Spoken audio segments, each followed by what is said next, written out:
क्या अगर आप कुछ करना चाहते हो तो पहले आप चिनाब वैली में जो लाइट यहाँ से जम्मू जाती है, जम्मू से फिर हमें यहाँ ठाठरी में आती है, क्यों ना उसके लिए रिसीविंग स्टेशन यहाँ पर बनाए, करें उसके लिए आंदोलन। मैं देखता हूँ इनकी लीडरशिप, करें ये स्कूलों को ओपन। अगर किया है क्या कभी बात की उन्होंने कि एक प्लेटफार्म पे आने के बाद में हम कॉलेज की बात करें, स्कूलों की बात करें। अगर ऑर्डर निकलता है दूसरी जगहों पर बड़ी बड़ी रैलियां में 10-10 या 5-5 हज़ार की रैलियां करेंगे या 200 की रैलियां करेंगे, क्या स्कूल में 200 बच्चे एक पढ़ नहीं सकते हैं?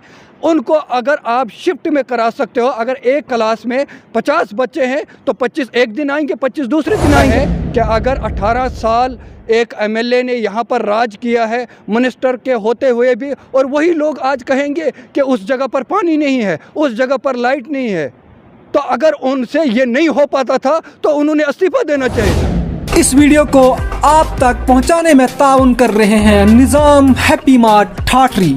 यहाँ पर खाने पीने की ज़रूरी अशिया के साथ साथ कॉस्मेटिक और भी दिगर अशिया दस्तयाब हैं। निज़ाम हैप्पी मार्ट ठाठरी।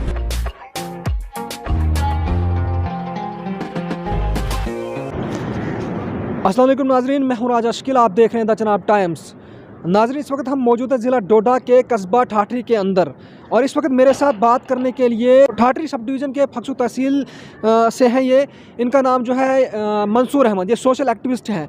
नाजरीन, हम इनसे बात करेंगे कि जहाँ एक तरफ से कोरोना का जो है कोरोना महामारी को लेके जो है लॉकडाउन किया जा रहा है, कर्फ्यू नाफिज किए जा रहे हैं, वहीं दूसरी तरफ अगर देखा जाए तो जम्मू कश्मीर के अंदर स्कूल, कोचिंग सेंटर्स, जितने भी इंस्टीट्यूट हैं सारे बंद किए जा रहे हैं। बहरहाल हम इस मौजू पे, इस मुद्दे पे हम बात करना चाहेंगे मंसूर साहब से। मंसूर साहब, सबसे पहले द चिनाब टाइम में आपका खैर मकदम है। बहुत बहुत शुक्रिया अंजर भाई, शकील भाई, आपका मैं बहुत बहुत तहे दिल से शुक्रिया अदा करता हूँ।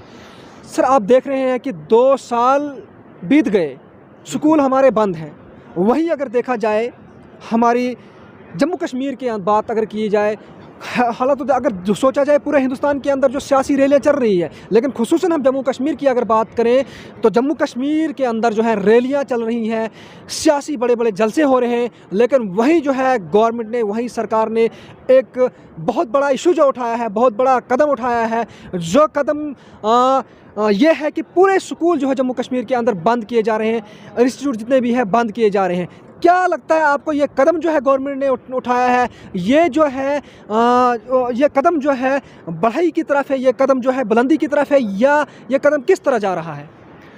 मेरा तो मानना यही है कि ये जो कदम इस वक्त गवर्नमेंट ने उठाया है, जो इस वक्त सेंट्रल गवर्नमेंट है और हमारी एलजी साहब की सरकार है, तो मैं एलजी साहब से रिक्वेस्ट करता हूँ कि जो ये कदम इस वक्त स्कूलों के लिए उठाया गया है, इस कदम को ये बच्चों के लिए बिल्कुल भी सही नहीं है।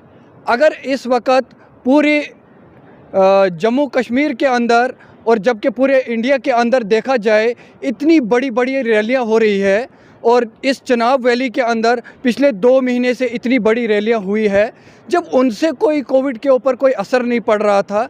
लेकिन अफसोस की बात है कि हमारे एलजी साहब बहुत इंटेलिजेंट आदमी है, और मैं उनसे ये दरख्वास्त करता हूँ कि अगर हर जगह पर 15-20 की जो उन्होंने गैदरिंग रखी है, इसी तरह से अगर वो भी ये आर्डर निकालें कि वो 15 से 20 या 50 लड़कों के लिए जो स्कूलों में क्लासें खोली जाए 50% के लिए, जिसमें 20-25 बच्चे एक साथ पढ़ने के लिए आ जाएं। लेकिन 2 साल से जो हमारे स्कूल बंद है, सेंट्रल गवर्नमेंट की तरफ से अलग से ऑर्डर निकलते हैं, स्टेट गवर्नमेंट की तरफ से अलग से ऑर्डर निकलते हैं, ताकि हमारे जो बच्चे हैं ये अनपढ़ रहे और गवर्नमेंट से कोई हिसाब न ले। मंसूर साहब, जहाँ एक तरफ से देखा जाए, आपने कहा कि सियासी रैलियाँ भी चल रही हैं, और वहीं मार्केट, सिनेमा हॉल जो है, क्या कहते हैं, टूरिज्म स्पॉट जो है ओपन है, वहीं स्कूलों को बंद किया जा रहा है। आपको लगता है कि ये मुनासिब है? ये बिल्कुल नहीं। आपने खुद देखा कुछ दिन पहले जब वैष्णो माता के साइड में वहाँ पर अलॉट किया गया था, चाहे 20,000 या 15,000 के लिए, लेकिन जब लास्ट में फॉल्ट पकड़ा गया और वो भी 2 लाख से ज़्यादा थे। इसमें यही देखा जाता है कि जहाँ बच्चों का मुस्तकबिल के बारे में सोचा जाए, इस वक्त भी यहाँ सब डिवीज़न ठाठरी में जो बच्चों के लिए प्रोग्राम रखा गया, अगर ये प्रोग्राम ओपन स्कूलों में किया जाता तो इससे कुछ बच्चों को सीखने के लिए कुछ मिल जाता, जिससे वो आगे के अपनी ज़िंदगी अच्छी तरह से बसर कर सकते थे। लेकिन अफसोस की बात यह है कि बड़ी बड़ी रैलियां हो रही है, बड़े बड़े फंक्शन हो रहे हैं, जहां पर भी देखो वहां गैदरिंग हो जाती है, लेकिन बच्चों के लिए जब बात आ जाती है तो सबसे पहले टारगेट किया जाता है बच्चों के ऊपर। नहीं जी, स्कूल बंद है, ऑनलाइन क्लासेस, ताकि वो मोबाइल के ऊपर लगे रहे, आधे घंटे की क्लास जो है मोबाइल के ऊपर ले, बाकी 4 घंटे जो है वो उसमें गेम खेलते रहे, ताकि बच्चे पढ़ लिख ना सके और गवर्नमेंट से वो किसी चीज़ का हिसाब किताब ना ले सके। मंसूर साहब, जैसे कि आपने कहा कि बच्चों को मोबाइल दे रहे हैं, सरकार ये दावे कर रही है कि डिजिटल जो है भारत बनाने की, वही जो है एजुकेशन इंस्टीट्यूट को बंद किया जा रहा है। क्या आपको लगता है इससे हमारे मुल्क की एजुकेशन, बच्चों को बंद करने की, इंस्टीट्यूट को बंद करने से हमारे मुल्क तरक्की के सीढ़ी पर चढ़ सकता है? सबसे पहला तो यही है कि एजुकेशन जितनी जिस कंट्री में ज़्यादा है उस कंट्री को उतना ज़्यादा डेवलपमेंट हो जाती है।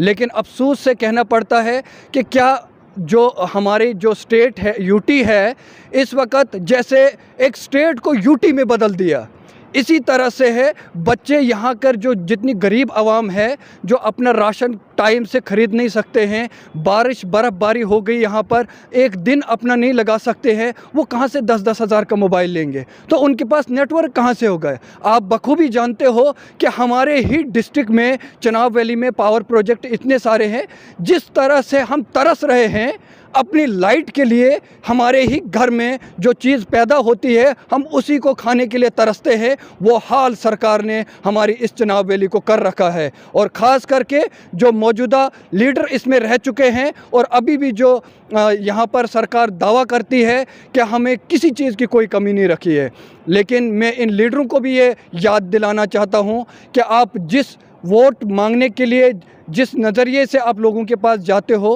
पहले अगर आप लोग इस चीज़ का अंदाज़ा लगाओ कि अगर यहाँ पर चिनाब वैली के अंदर हर पार्टी के लीडर रहे हैं, लेकिन अफसोस की बात है कि हमारे घर में लाइट पैदा होती है और हमें जो है बल्ब को देखने के लिए टार्च की ज़रूरत पड़ती है कि बल्ब किस जगह पर है।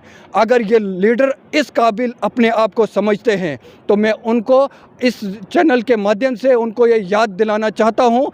तो उनसे मैं ये कहता हूँ कि अगर आप लोग लोगों के हित में बात करना चाहते हो तो आप एक बार रोड के ऊपर आ जाइए, आंदोलन कीजिए। क्या ये पावर प्रोजेक्ट जो टावर लाइनें यहाँ से जाती है जम्मू के लिए, तो वहाँ से हमारे को लाइट वापस आ जाती है, क्या यहाँ पर रिसीविंग स्टेशन नहीं बन सकता था?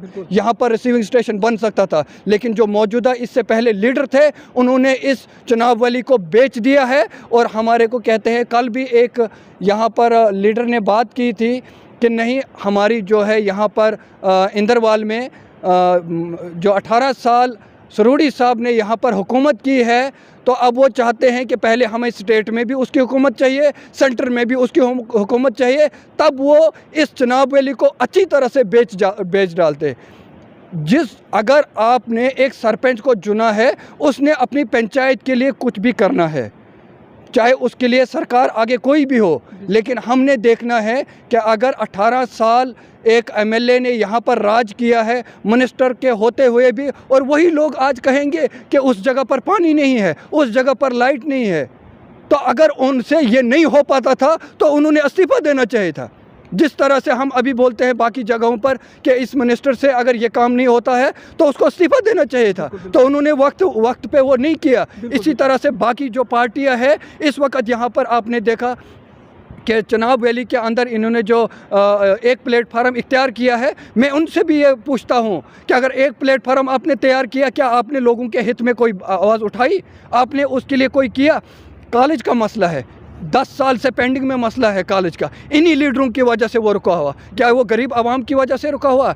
जहाँ तो गरीब आवाम के बच्चे कहाँ कहाँ पढ़ने के लिए जाते हैं, लेकिन अगर इन लीडरों ने एक प्लेटफार्म पे आने की बात की तो उनको पहले मसला था कॉलेज का वो हल करना चाहिए था। लाइट का मसला था, वो टावर लाइन को रोक सकते थे। मंसूर साहब, मैं आपको यहाँ पे रोकना चाहूँगा। जैसे आपने बात की कि अगर हमारे लीडर जो है, हमारे सियासतदान जो हमने नुमाइंदे चुने हुए हैं, वो सियासी जो रैलियाँ करवा सकते हैं, लेकिन स्कूलों और कॉलेज के हित में बात नहीं कर रहे हैं, क्यों नहीं कर रहे? बिल्कुल, इसके लिए मैं सबसे पहले मैसेज देना चाहूँगा पेरेंट्स के लिए कि मैं पेरेंट्सों को ये मैसेज देता हूँ कि आप लोग भी थोड़ा इंटरेस्ट लीजिए अपने बच्चों के लिए। इतना पैसा आप खर्च कर रहे हो प्राइवेट स्कूलों के लिए, बाकी जगहों के लिए, लेकिन ऑर्डर ऊपर से आता है बंद करने के लिए। अब वहाँ तो गरीब आवाम जो बात नहीं कर सकते हैं, जिन्होंने जिस लीडर को चुना है उस लीडर ने उनके लिए क्या किया है? क्या कभी बात की उन्होंने कि एक प्लेटफार्म पे आने के बाद में हम कॉलेज की बात करें, स्कूलों की बात करें? अगर ऑर्डर निकलता है दूसरी जगहों पर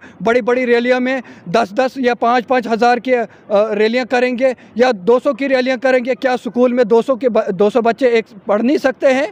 उनको अगर आप शिफ्ट में करा सकते हो, अगर एक क्लास में 50 बच्चे हैं तो 25 एक दिन आएंगे, 25 दूसरे दिन आएंगे, ताकि उनको ये पता चल जाएगा कि हम किस जगह पर पहुंच रहे हैं, हम किस लाइन तरफ जा रहे हैं। इसी तरह से आप लोग, यहाँ टोन की बात है, तो कितनी बार भी आप बोलो लेकिन इनको टस से मस नहीं होता है। जिन टोन वालों को अपनी लीडरशिप अपने मेंबर के साथ में इनको एक दूसरे के साथ नहीं बनती है। यहाँ पर वाइस चेयरमैन नहीं है, ये बात करते हैं, बड़े बड़े दावे करते हैं। पहले हमें चाहिए ग्राउंड लेवल पे एक मेंबर को, मुझे किस चीज़ की ज़रूरत है, फिर सरपंच लेवल पे।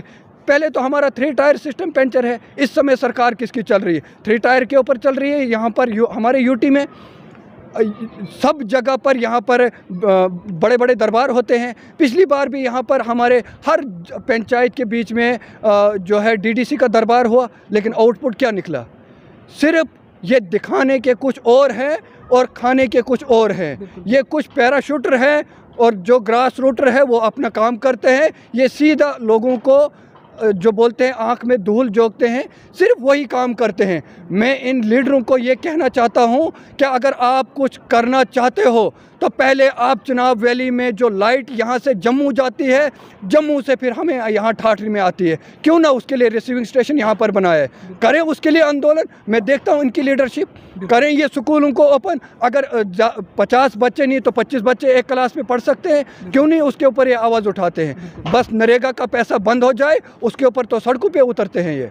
बाकी जगहों पे, बाकी चीज़ों पे वो बात नहीं करेंगे। लोगों की फैसिलिटीज़ के लिए घर घर में राशन पहुंचना है, पानी पहुंचना है, इन्होंने तो लीडरी की यहाँ पर। वो पहले खुद से अपने आप का जवाब लें कि हम लोगों ने इस चुनाव, इस समय बीजेपी की सरकार है। आप मुझे ये बताओ कि बीजेपी की सरकार सेंटर में है, उसमें हम बीजेपी को बदनाम नहीं कर सकते हैं उस आदमी को जो उस जगह पर प्रेजेंट है। क्या इससे पहले बीजेपी सरकार में नहीं आई है? उन्होंने अच्छा काम किया था। इस वक्त अगर हमारे चुनाव वैली के अंदर, अगर हमारी कॉन्स्टिट्यूंसी के अंदर अगर जो एमएलए बनाया गया है, जो मिनिस्टर बनाया गया है, जवाब उससे लेना है। उसने क्या किया अपने हित में? इस समय बोलेंगे नहीं हम तो बिजली फ्री देंगे, इससे पहले आप लोगों ने क्यों नहीं फ्री दी बिजली? इसलिए मैं कहता हूं इनसे कि जो ये ड्रामा आप कर रहे हो, जो जुमलाबाजी आप कर रहे हो कि पिछले वालों ने क्या किया, आप पहले बताइए। उन्होंने जो किया है वो जवाब देंगे, जो आप कर रहे हो वो जवाब दो। इस समय अगर सरकार जो है सेंटर से बीजेपी की है, स्टेट में भी है, सिलेंडर फ्री में दिए हैं बीजेपी सरकार ने, लेकिन वो सिलेंडर, एक सिलेंडर तो मरते दम तक नहीं चल सकता है। उसको कंटिन्यू करने के लिए तो उसने दूसरा खरीदना है। अब औरतों को ये चीज़ तो हो गई कि हमें चूल्हा जलाना, लकड़ी जलाना भूल गया है, अब तो गैस का इस्तेमाल करना है। पति को तो घर से बाहर रहना पड़ेगा, सिलेंडर खरीद के लाना है। लगता है बीजेपी ने सिलेंडर दिए हैं, इससे जो है बीजेपी अच्छा काम कर रही है? इससे क्या बीजेपी अच्छा काम कर रही है? नहीं, जो 400 का सिलेंडर था वो 1000 रुपये पर पहुंच गया। उसके बाद में इस वक्त जो सब्सिडी 250-300 रुपये मिलती थी वो 44 रुपये मिलती है, जो कि इस वक्त एक छोटा बच्चा जो है वो 100 रुपये दिन का खा लेता है, तो उस 40 रुपये 44 रुपये से क्या बनेगा? आप पेट्रोल देखो, डीजल देखो, महंगाई किससे होती है? पेट्रोल डीजल से।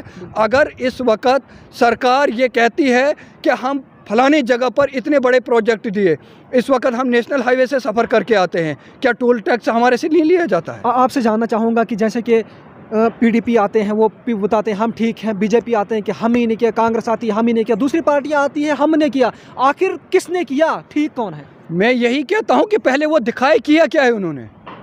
नहीं, जो लोगों का टैक्स लिया हुआ है वो दे नहीं पाए। मैं इन सब पार्टियों से ये कहना चाहता हूं कि आप पहले देख लीजिए, दिल्ली में केजरीवाल ने अगर लाइट फ्री में दी है, अगर ट्रैवलिंग फ्री में दिया है, बाकी चीज़ें इतनी दी है, क्या उसको भी वही टैक्स मिलता है? वो जनाब से लाइट जाती है दिल्ली में, वो फ्री में दे सकते हैं। ये लोग आज कुछ करते हैं, कुछ पार्टियां आज दावा करती हैं हम 300 यूनिट फ्री देंगे। इससे पहले इन्होंने क्यों नहीं दिए? क्या इससे पहले यहाँ पर पावर प्रोजेक्ट नहीं थे? मैं अगर इनको ये मैसेज देता हूँ कि अगर ये इस तरीके से लोगों को दावा करते हैं हम फ्री में देंगे, तो ये कल से ही क्यों न करें? आ जाएं सड़कों के ऊपर, लोग इनके साथ में हैं। ये हक की लड़ाई के लिए सड़कों पे आ जाएं, लोग इनके साथ में हैं। टावर लाइन हमारी चनाब वैली से, इसी चनाब से जाती है। तो जिस टाइम पे ये आंदोलन करेंगे, जिस तरह से अपने हक की लड़ाई के लिए हम कुछ भी करने के लिए तैयार होते हैं, लेकिन ये सिर्फ लोगों को दिखाते हैं कुछ है, बोलते कुछ है, करते और कुछ है। मसला इनका यही है, करना कुछ नहीं है, सिर्फ बोलना है। अगर ये करने के लिए हैं तो ये एक प्लेटफार्म पे आने के लिए पहले मैं इनको ये कहता हूँ कि ये कॉलेज का मसला हल करें, एक प्लेटफार्म पे आकर लाइट का हमारा मसला है वो हल करें, पानी का मसला है वो हल करें। सिर्फ किसी जगह का नाम चेंज करने से वो एक्टर नहीं बन सकता है। थैंक यू, शुक्रिया आपका। नाज़रीन, ये हमारे साथ सोशल एक्टिविस्ट है जो ठाठी सब डिवीज़न के फक्सू तहसील के रहने वाले हैं। आपने इनकी ज़बानी सुना कि यहाँ पर जो है सरकारें आई और हर सरकार का दावा है हम पानी फ्री हम पानी को लेके काम करेंगे, बिजली को लेके हम बिजली पहुँचाएंगे, फलां गाँव में पानी देंगे। लेकिन इस वक्त जो है उन मुद्दों को नहीं लेना है, क्योंकि इस वक्त फ्री देने की बारी है। जिस तरह सरकार जो है दिल्ली के अंदर काम कर रही है, जिस तरह इनका कहना है कि केजरीवाल ने दिल्ली के अंदर जो है बिजली पानी फ्री किया, और हमारे लीडरों को यहाँ पर एक प्लेटफार्म पे आकर जो है फ्री देने की बात करनी चाहिए और लोगों के हित में बात करनी चाहिए। और बात सबसे पहले मुद्दा जो हमारा था एजुकेशन को लेके था, जहाँ एक तरफ से बाज़ार आप देख रहे हैं विजुअल्स के अंदर कितनी भीड़ है, बाज़ारों के अंदर हज़ारों की तादाद में गाड़ियाँ लगी हैं, और सिनेमा हॉलों के अंदर इतनी भीड़ है, हमारे टूरिस्ट प्लेसेस के अंदर जो है भीड़ चल रही है। और वहीं अगर हम बात करें स्कूलों की, स्कूल बंद है, हमारे बच्चों का कैरियर जो है तो अंधेरे में दिख रहा है।